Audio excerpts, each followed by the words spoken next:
The final piece of this snowy weekend is approaching areas of New Jersey who have not seen snow yet. Let's break it down.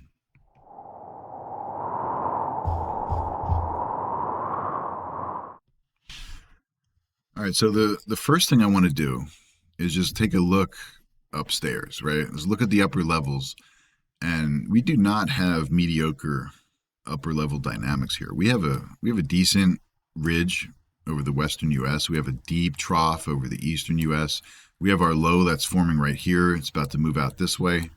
A little bit of blocking up in the Greenland area. These are good dynamics for snow support.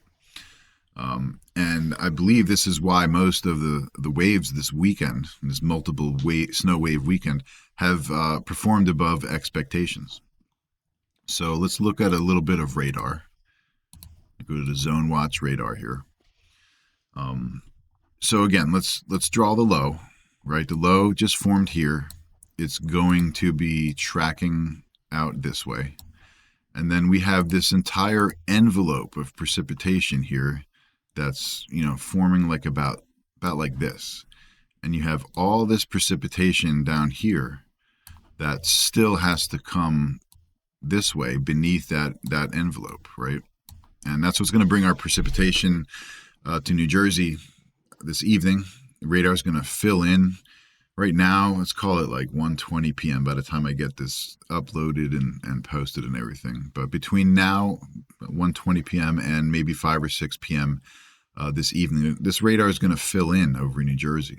And I'll show you some future simulated radar on the models in a few seconds. But that's the general idea for this evening. This back edge is very cold air, and this whole thing is going to be moving from west to east, bringing that cold air, changing areas in southeast Jersey from rain over to snow.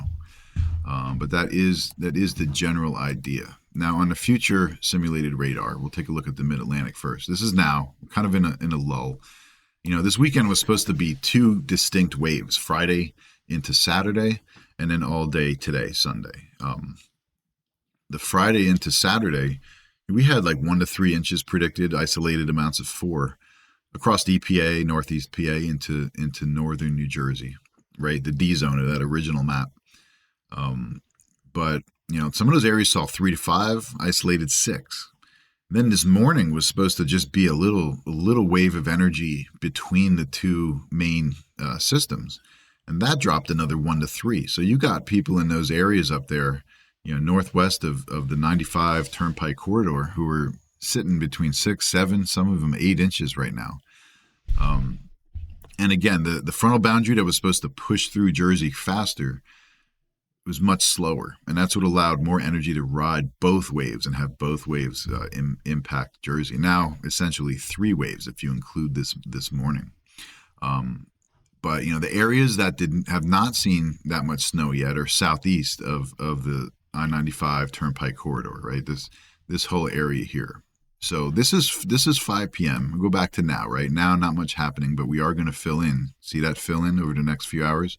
Let's go to 5 p.m. and I want to outline an area that I think is going to see the hardest snow thump tonight.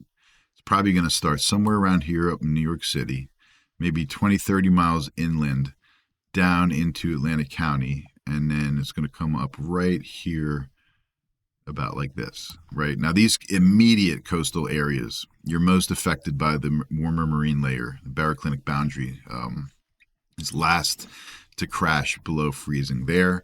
And then areas here in southwest Jersey, you're going to cut off first, right? The ending snow is going to be, probably like maybe here, 6 p.m., 7 p.m., 8 p.m., 9 p.m. Kind of thing. But, this area in here, you're going to see probably a 5 to 6 hour, thump of snow. And in all other areas this weekend where the snow has thumped, because of those upper level dynamics I showed you at the beginning of this video, snow rates have been about 3/4 to an inch, and in some cases 1 inch. So if you have 6 hours of snowfall in this area at 1 inch per hour, you do the math, that's 6 inches of snow. But you can never really bank on inch per hour snow rates. Let's say that we just have half to 3/4 of an inch per hour snow rates, and that's the rate that it accumulates on the ground. By the way, you're talking like 3 to 4, maybe a little bit more inches of snow that could fall in this area this evening.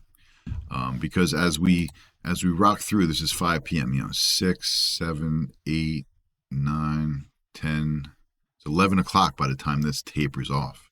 But this is a decent thumping here in those 5 to 6 hours where it could easily snow 3/4 of an inch an hour, and that's what I'm going to be watching for this evening. So I made this video now to kind of explain everything. There's a slew of stuff I wanted to show you, but later on this evening I'll do a regular reel format video once we're in the thick of this.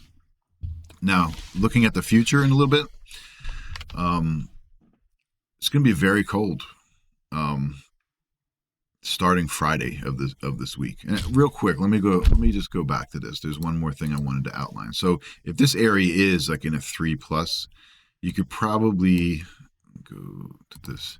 You could probably count on this area around it maybe being more in the 1 to 3 zone, and whatever this is, whether it's 1 to 3, would be a slow taper outwards and away from it. And this is just additional snowfall this evening.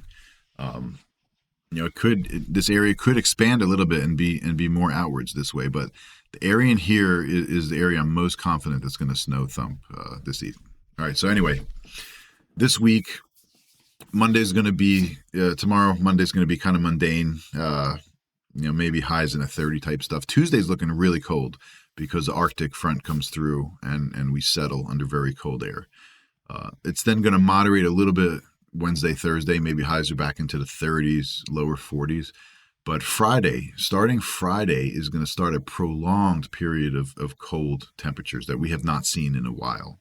We're talking about the last week of January through maybe the first or second week of February, where you're looking at highs in the teens and 20s. You're looking at lows in the single digits to lower teens, in that general North Jersey to South Jersey temperature range that we see.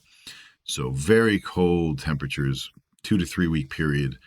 You might see lake effect snow showers. You might see a clipper or two pop out of Canada. You might see a snowstorm form. We're looking at two distinct signals. One of them is between the 23rd and the 27th. Right at the 25th is in the middle of that signal. And then we're also looking at one January 28th into like the February 1st period. And, when I say a signal, when we say a supportive pattern and a signal, we're not looking at surface model outputs, right? We're looking at global data, things that are like the ENSO cycle, the MJO, various other teleconnections that basically just say, okay, this 3 or 4 day period is going to look, very supportive. Sort of like when I showed the upper levels here in the beginning, right? It's just this period looks good for supporting snow. So it's just something we're going to be watching at the very high levels, those two periods, right? The 23rd to the 27th of January and the 28th of January through about February 1st. That's where we're going to be looking to next, when it could possibly snow next. But the overall theme, though, is a much more confident forecast for that whole period is just very bitter cold. So that's what we can expect in the near future. And again, I'll see you later this evening once we're in the heart of the thumping. Otherwise, everyone have a great rest of your weekend and please be safe.